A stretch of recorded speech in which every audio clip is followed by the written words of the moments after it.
안녕하세요. 커피앤톡입니다. 오늘도 찾아주셔서 감사드리며 바로 여러분의 이야기를 듣겠습니다. 안녕하세요. 저는 용인에서 학원을 운영하는 50대 여성입니다. 이곳에 제 사연을 보내는 이유는 딸에 대한 이야기를 전하려고 합니다.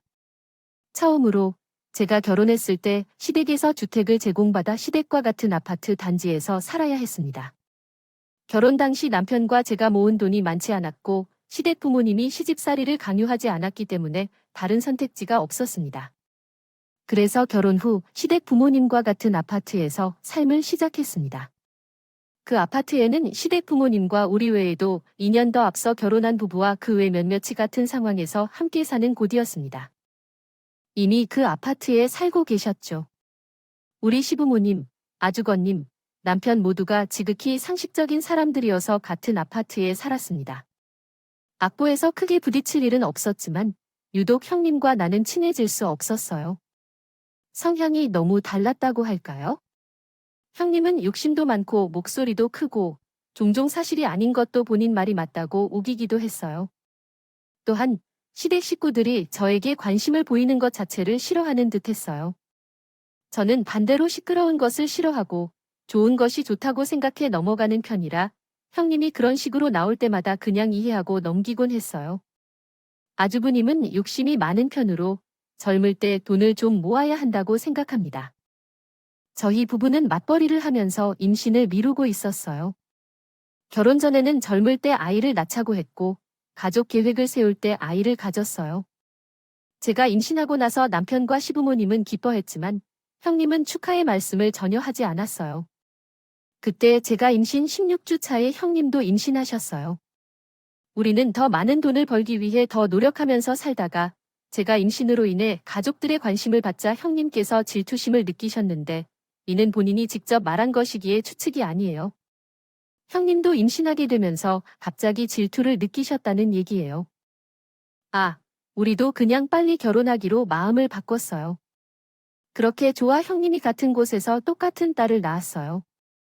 저는 집 밖에 나가는 것을 꼼꼼히 좋아하지 않는 집순이었고 평소에 집에서 청소하고 꾸미고 요리하며 제빵도 배워서 빵을 굽곤 했어요. 또한 시간이 남을 때는 라디오를 틀고 책을 읽으며 태교를 했죠. 경님은 만삭 때까지 일을 하셨어요. 심지어 임신 후에도 회식을 빠짐없이 따라다니며 맥주 한 잔 정도는 의사 선생님도 괜찮다고 하셨고 임신 기간 동안 도수를 즐기셨답니다. 이렇게 해서 태어난 우리 아이들은 저와 형님은 완전히 다른 성향을 가졌어요. 형님네 아이는 활달하고 밝지만 고집이 세고 활동적이었어요. 저희 딸아이는 낯가림이 있지만 어렸을 때부터 손이 잘 가지 않는 조금 얌전한 말이에요. 저희는 일주일에 한 번 이상 시부모님과 가족들이 함께 식사를 하는데 제 딸아이는 손에 쥐어주는 애착이 부드러운 장난감이 있으면 혼자서도 잘 놀고 자고 잠을 깨도 장난감을 쥐고 있으면 한참을 놀 수 있는 아이예요. 하지만 형님네 아이는 어른들이 잘못한 행동에 대해 꾸중받으면 그 자리에서 바닥에 바로 몸을 놓고 발을 펴며 폭주하고 30분 동안 징징대곤 해요. 왜 형님네 아이가 그렇게 마음에 안 드는지 이해할 수 없네요. 1시간이나 분 동안 울지 않는 날뜩한 아이였어요. 당연하게도 우리 아이는 형님네 아이에게 칠 수밖에 없었죠. 약간 이쁜 액세서리를 하고 나면 당연한 듯이 빼둬서 갔는데 똑같은 장난감 회사 제품도 꼭 빼둬서 양손으로 주고 있으려고 했어요. 같은 공간에서 놀릴 때 우리 딸은 항상 우는데 제 품에 안기고 있었어요. 무언가를 뺏기거나 얻어맞는 일처럼요. 지금 생각하면 저는 너무 어리석게도 그랬네요. 그냥 내가 양보하라고 내 아이에게 가르쳤고 또 형님네 아이에게도 내 아이도 아닌데 혼내면 뭐 하나라는 생각에 훈육을 하지 않았죠. 거기서 형님이 자기 아이를 훈육하려는 대답 목소리가 나오는 것에 형님이 큰 소리로 일을 제대로 할 것 같다는 생각이 들어서 그냥 넘어간 것이에요. 형님이 말로만 뒤편에서 아 그렇지라고 하고 따로 크게 제지하지 않은 반면에 오히려 허준이에게는 타협을 하는 모습도 보였죠. 형님뿐만 아니라 가족들도 모두 우리 딸이 온순해서 그냥 참아라고 하고 넘겼어요. 지금 생각해도 우리 딸에게 너무 미안한 일이에요. 우리 아이는 특별히 교육받은 적이 없지만 어렸을 때부터 책을 좋아했고 5살 때 한글을 혼자 읽을 정도로 영민했어요. 그러다가 그냥 철망을 쳐서 거의 마음에 드는 한 군데에 앉아서 책을 읽고 글을 쓰고 그림을 그리는 것을 좋아하는 아이가 있어요. 하지만 그 아이 반대로 형님네 아이는 어린이집에 다니던 시절부터 뜻대로 되지 않으면 친구들을 때려 맞추고 물어버릴 정도로 선생님들에게 괴로움을 안기기도 했다고 해요. 형님 아이는 친구들을 때리는 딸을 보며 당황스러워했고 뒤에서 어린이집 선생님들을 욕하며 친구들이 먼저 괴롭히면 자신의 딸이 방어하라고 알려주기도 했어요. 그리고 자기 딸에게 다투는 친구를 보내라고 항상 교육했다고 하네요. 그렇게 자란 아이는 항상 문제를 일으키고 학교에 입학하기 전까지 한글도 제대로 읽고 쓸 줄 몰라 형님이 속이 타오르게 한 적도 있었어요. 그래서 형님이 다른 사람의 딸을 보느라 바쁜 시간을 보냈구나. 아이보다 뒤처지는 것 같은 해가 있었어요. 학교에 입학하자마자 온갖 학원과 예체능을 시키고 3학년에 들어서면서 과외를 받게 되었어요. 우리 아이는 초등학교 때까지는 미술학원과 피아노 학원에 다닌 것 말고는 보충 수업을 한 번도 받지 않았기에 그냥 스스로 공부해온 아이였어요. 활발한 아이는 아니었지만 늘 밝았고 성적도 높은 편이었던 우리 딸이 중학교에 입학하면서 성적이 점점 하락했어요. 원래 공부를 잘하는 아이도 아니었지만 마음이 조급해져서 중학교 2학년 때 형제가 다닌 학원에 보내기 시작했어요. 성적이 올라가길 기대하며 보내는 학원이었어요. 아이가 학원에 오지 않았다는 전화를 받았어요. 혹시 아이가 아직 학원에 있는지 확인하려고 전화했는데 선생님께서 1교시 수업을 잘 들었다고 하셨고 2교시 때 아이가 밖으로 나간 적이 있는지 물어보니 자리에 없었다고 하셨어요. 아이는 얌전하고 순한 아이여서 걱정이 되네요. 집에 돌아왔을 때 이미 밤이었고 학원에 오지 않았다는 건 어디서부터 잘못된 건 있는지 고민이 되는데 아이와 진지하게 이야기를 나눠보고 공부가 싫다면 학원 다니지 말고 하고 싶은 것을 찾아보자고 말해야겠다고 생각하던 중에 이런 상황이 벌어져서 깜짝 놀랐어요. 책가에 가는 길이 아니라 어느 순간 갑자기 몸이 안 좋아져서 집에 돌아왔나 보다고 생각했어요. 그때 남편과 함께 집을 나서서 집과 학원 사이의 길을 살펴보니 아이는 아파트 단지 내 놀이터의 벤치에 앉아 있었어요. 아이를 찾는 것은 부모로서의 의무라고 생각했는데 아이를 발견하고 안심하게 되자 화가 났어요. 너는 무슨 짓을 하는 거야? 공부하기 싫으면 집에 가야지. 왜 여기서 이러고 있는 거야? 엄마와 아빠가 걱정할 틈 없이 아이를 남기고 있어서 마음이 상했어요. 아이는 머리가 엉망이 되어 있고 볼도 약간 부어 있었던 것을 알아챘다. 옷도 약간 더러워 보이는 모습이었어요. 순간에는 아찌고래조 아이를 데리고 집에 해야 했어요. 무슨 일이냐고 다그쳤지만 아이는 입을 꾹 닫고 아무 말도 하지 않았어요. 우선은 아이를 내 품에 안고 남편과 얘기한 끝에 다음 날 심리상담소 같은 곳에 데리고 가기로 했고 마침 다음 날이 토요일이어서 아이를 앉히고 얘기했습니다. 누리야, 어제는 엄마가 너무 미안해. 그러나 엄마는 너무 놀랐어. 내가 어떤 일이라도 생긴 줄 알고 너무 무서웠어. 누리야, 이 세상에서 엄마와 아빠는 무조건 내 편이야. 내가 잘못을 저질러도 엄마와 아빠는 너를 비난하기 전에 너와 함께 손을 잡고 사과로 걸어 다닐 거야. 누군가 내게 나쁜 짓을 했다면 엄마와 아빠가 지구 끝까지 쫓아가서 그를 잡아주세요. 칠 거라고요. 그러니까 엄마와 아빠에게는 얘기를 해주어야 합니다. 그래야 우리가 탈을 보호해주라고. 아이는 손을 꼭 잡고 이렇게 말했어요. 그러니까 그제서야 아이는 우물쭈물하며 말하기 시작했어요. 학교에서 어떤 아이가 초등학교 때부터 계속해서 자신을 괴롭히는데 그래도 그때는 제 딸 편을 들어주는 친구들이 있어서 그렇거나 말거나 하고 넘겼는데 중학교도 같은 학교로 배정받은 그 아이는 조금씩 집요하게 괴롭히기 시작했습니다. 친구들을 사귀면서 사귄 친구들에게 말도 안 되는 이간질을 해서 제 딸과 모르게 하고 나중에는 아예 대놓고 다른 아이들에게 제 딸이랑 놀면 같이 괴롭힐 겁니다. 그래서 손을 정폭하고 돌아다닐 때였어요. 그 외에도 상상 초월한 충격적인 일들이 있었어요. 제 딸에게 한 일인데 딸이 너무 무서워해서 도망갔는데 누구든 그런 모습으로 집에 들어오면 저와 남편이 걱정할 것 같아서 집에도 못 들어오고 놀이터에서 하염없이 앉아 있었다고 해요. 피가 거꾸로 솟는 것 같았습니다. 당장 쫓아가서라도 뺨 한 대를 내리치고 싶었죠. 학교에도 당장 연락해서 교무실 문을 두드리려 했어요. 그 아이가 누구인지 알려달라고 했더니 다시 고개를 숙이고 한참 동안 아무 말도 하지 않았죠. 그런데 얼마 후 그 아이의 입에서 나온 이름은 희어집니다. 였어요. 부분들을 개선해 보았습니다. 형님 내가 바로 하신 거죠.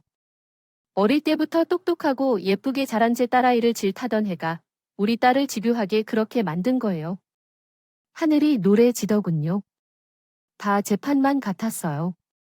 어릴 때 우리 아이가 도움을 요청했는데 가족끼리 시끄럽게 되기 싫다는 이유로 그냥 참고 있으라고만 해서 일이 이래지경이 될 때까지 제 아이가 고통을 참고 있어 마음이 아팠습니다.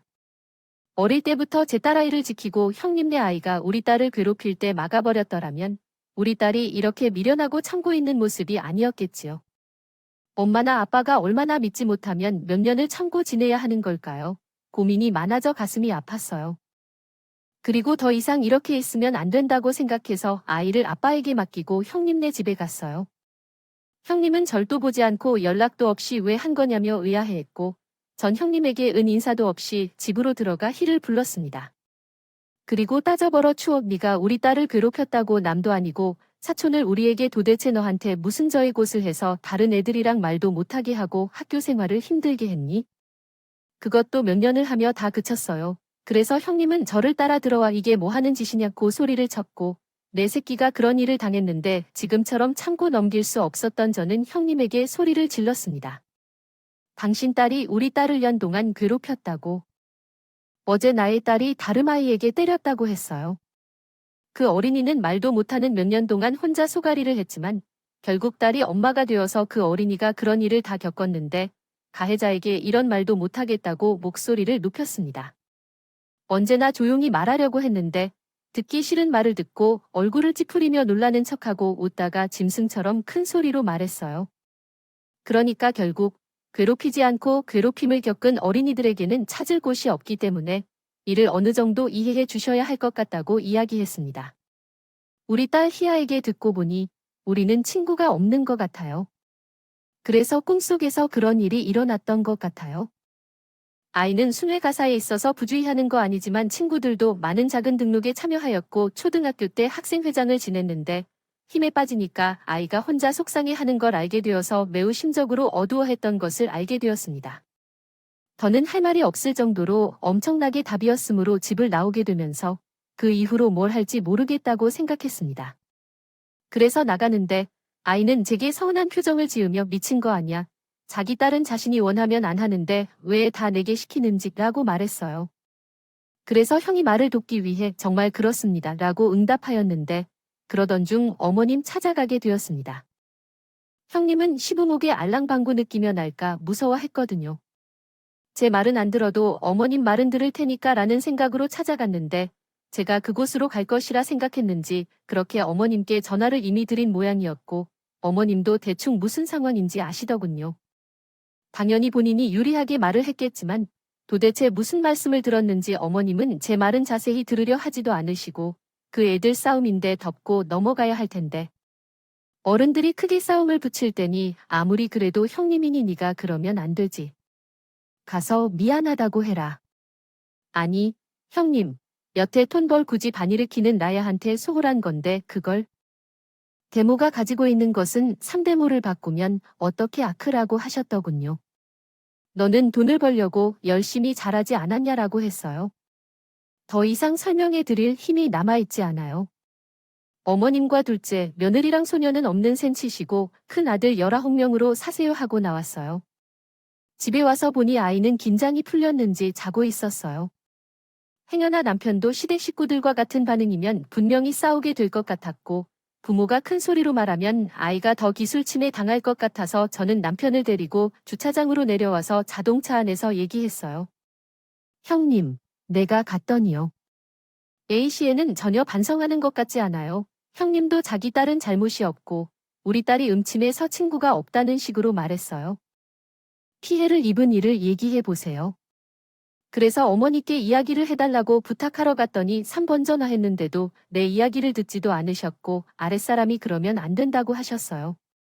나에게는 형님께 사과하고 돈만 이번에 형님이 더 나은 것 같아.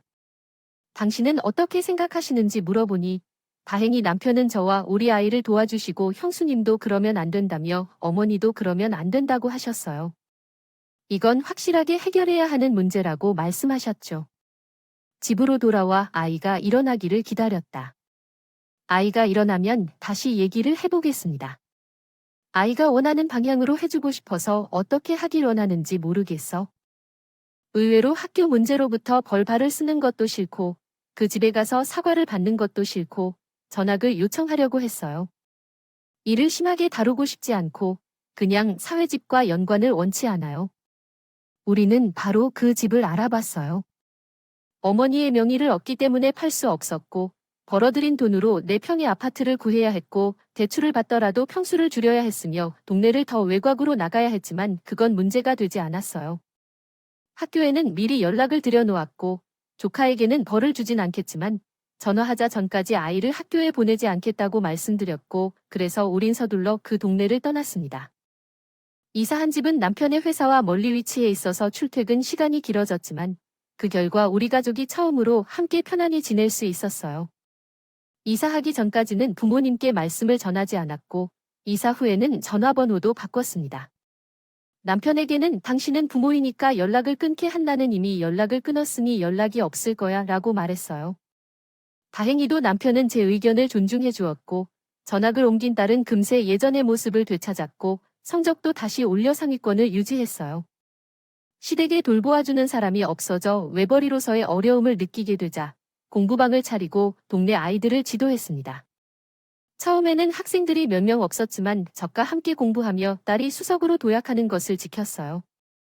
아이들 하나하나를 일일이 맞춤형으로 잘 가르친다는 평을 받기 시작하여 앱도 저희 딸아이가 고등학교에 입학하고 나서 거의 매번 전교 1등이 되다시피 하니 더 나아가 제가 잘 가르쳐서 제 딸아이가 공부를 잘하는 것으로 소문이 나며 공부방에 오는 아이들의 수가 점점 늘어났어요.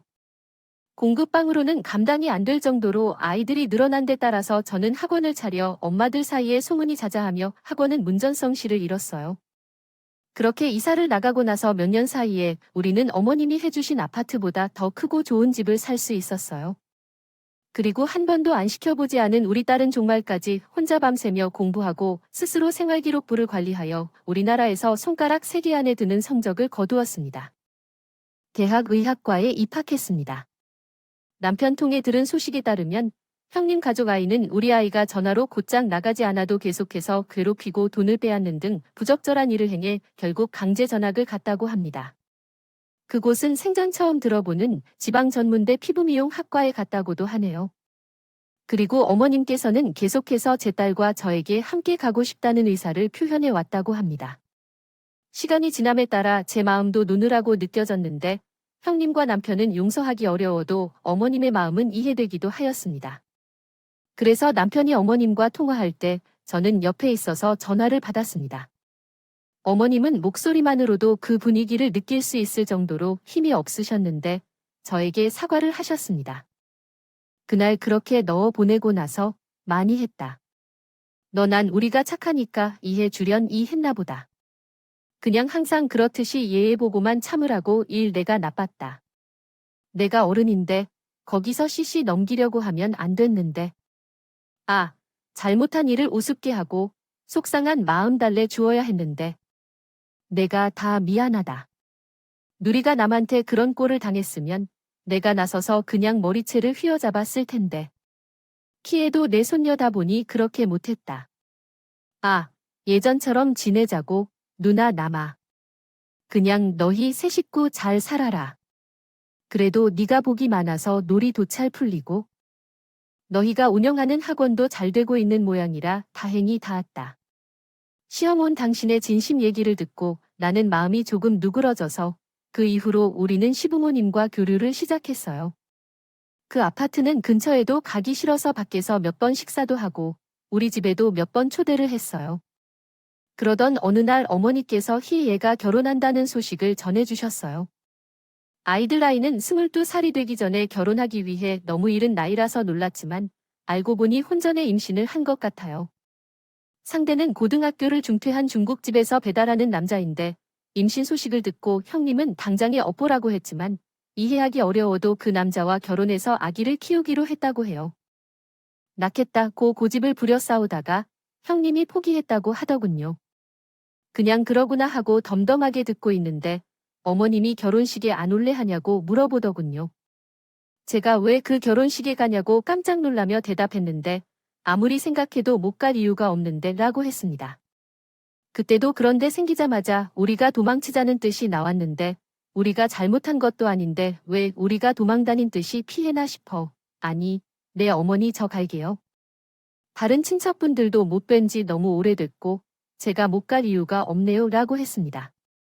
그날 딸에게 할머니랑 통한 얘기를 하며 엄마는 그 결혼식에 갈 건데 엄마에게 결혼해서 어떨 거라고 물어보다가 마음에 들지 않으면 결코 하지 않겠다고 말했다.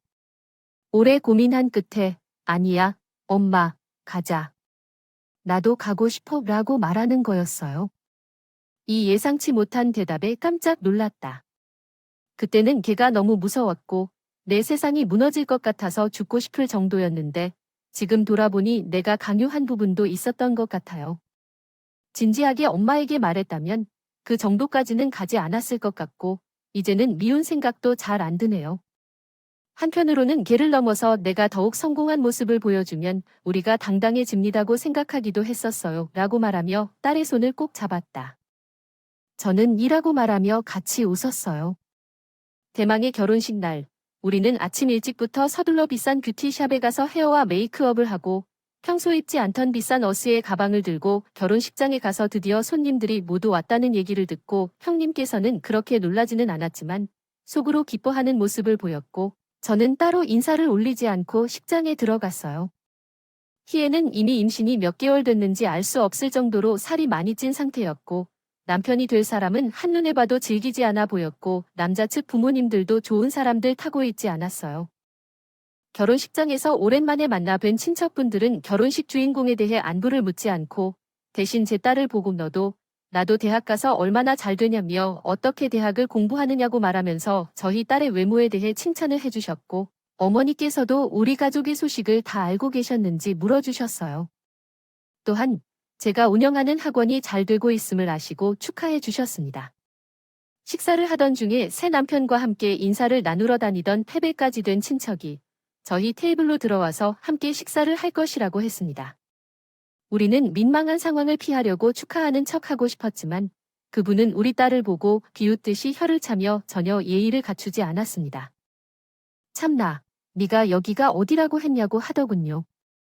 그래서 저희 옆에 계셨던 아버지께서 급 마음을 먹고 축하해주러 온 우리에게 무슨 말버릇이 그래라고 하셨고 가만히 있던 우리 딸의 결혼 축하에 근데 임신 중독인데 그게 위암이란 건데 관리를 열심히 해야 하는데 너무 많이 부어있다고 하더군요. 어릴 때부터 성격이 고약한 것은 알았지만 성인이 될 수 있으니 좀 나아질 줄 알았는데 희애는 얼굴이 시빨개져서 내 결혼식에 네가 와서 주인공 행세를 했어. 애들이 너와 다툰 걸로 인해 피해자 코스프레를 하고 난리야? 힘들었는데 도와주셨어. 임신하면 늘씬해질 것 같냐고 하더군요. 제가 말을 하려 했지만 입을 열 새도 없이 여기저기서 호통과 비난이 쏟아져 나왔습니다. 아버지는 너 진포 그렇게 쓰면 좋은 일도 오다 도망가겠다. 얘가 왜 나아지질 않고 크 모양이야. 어머니는 제발 철 좀 들어라. 이거 이제 너도 애 엄만데 언제까지 그렇고 살라고 그래라고 하셨어요. 또한 제 남편도 너 어릴 때부터 이기적이고 너만 아는 거 그냥 어리다고 봐주지 말고 고쳐서 혼냈어야 했는데. 어디 감히 늘 딸한테 그렇게 말을 우리가 그냥 너무 관계 이거 잘라서 넘어간 건 줄 알아라고 하더군요. 이제는 그때처럼 누구도 우리 아이에게 너무 가라고 하지 않고 모두가 한마음이 되어 서재털의 보호를 해준 것 같아요. 옆에 있던 다른 친척들도 우리도 대충 얘기 들어서 아는데 희애 너 앞으로는 그러지 마세요. 어제 뿌린 대로 거둔다고 너 그래도 나중에 벌 받을 거예요. 다들 한마디씩 덧붙일 시간이 더 필요한 것 같아요. 희애 남편이 되는 사람은 눈만 깜빡이며 이게 무슨 일인가 하는 표정이었고 형님은 허겁지겁 머리 쪽으로 오시더니 엑셀을 시기하는 게 무슨 짓이냐며 저를 노려보더군요. 이해가 되지 않는 형님에게 저는 한마디 했어요. 그런 눈으로 저를 보지 말고 딸을 좀 그렇게 보세요. 그런 짓을 했어도 그래도 조카라고 사촌이라고. 우리는 용기 내서 여기까지 축하할 줄 알았는데 쉬는 여전히 변한 게 없네요. 저희가 여기 더 있어봤자 좋은 소리도 못 듣는데 그냥 가보겠습니다 하고 어머님, 아버님께 인사드리고 집으로 돌아왔어요. 뷔페에서 이것 조금 먹은 것 같은데 도배가 헛해서 집에 와서 나물에 고추장을 넣고 밥을 비벼서 딸아이와 머리를 맞대고 앉아서 함께 먹으며 한창 놀고 있습니다. 세상 스레를 너무나 잘 자라준 우리 딸한테 고맙고 미안하고 또 대견하고 자랑스러워해. 어디 나가서 또 대충 날짜랑하면 팔불출 소리 들을까봐 딸을 사랑 한번 제대로 해야겠어요. 못해도 살아온 중에 우리 딸 덕분에 살게 된다는 이야기를 했어요. 긴 이야기를 들어주셔서 감사합니다. 지금까지 커피 한 잔 얻었습니다. 오늘도 끝까지 함께 해주셔서 감사하고 다음 영상에서 또 만나겠습니다.